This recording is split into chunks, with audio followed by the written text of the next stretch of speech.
Welcome to Electrical Stuff. This is a channel where you can learn the electrical knowledge in building sector. Today's our topic is, can we install mechanical pipes on cable trays? Can we install mechanical pipes on cable trays? Let's see details. Let us see how it look like. For illustration purpose only, I am showing these things. See, this is the drainage pipe and chill water pipe and water supply, as well as this is also drainage pipe. So illustration purpose, these pictures. For actual practical cases, how they are using means cable tray, how they are using to protect or to avoid any leakage of water. So they are using cable trays and trunk. One case is that above the panels, above the DV or SMDBs or any panels, to hide these pipes, people are providing the cable trunk.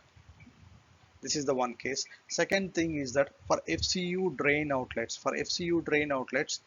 people are providing the for FCU drain outlet, people are providing the cable trunk in order to not to leak any water supply.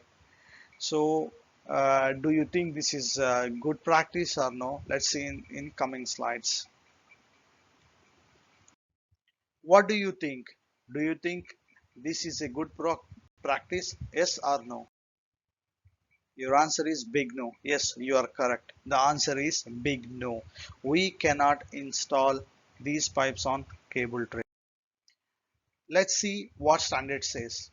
NEMA VE2 manufacturer standards as well as NEC 300.8, what they say that they are clearly indicate that you should not install other than cables or wires. And second, shall not contain, it clearly written in NEC 300.8, it says that shall not contain any pipe, tube or equal for steam or water, air, gas drainage. This should not be run on cable trays and trunks. Therefore, it is very clear that you should not allow any pipe running through cable trays or trunks. Thanks for watching. This is the video. Good day. Bye bye. If you have a further queries, please let me know through comment section. Good day.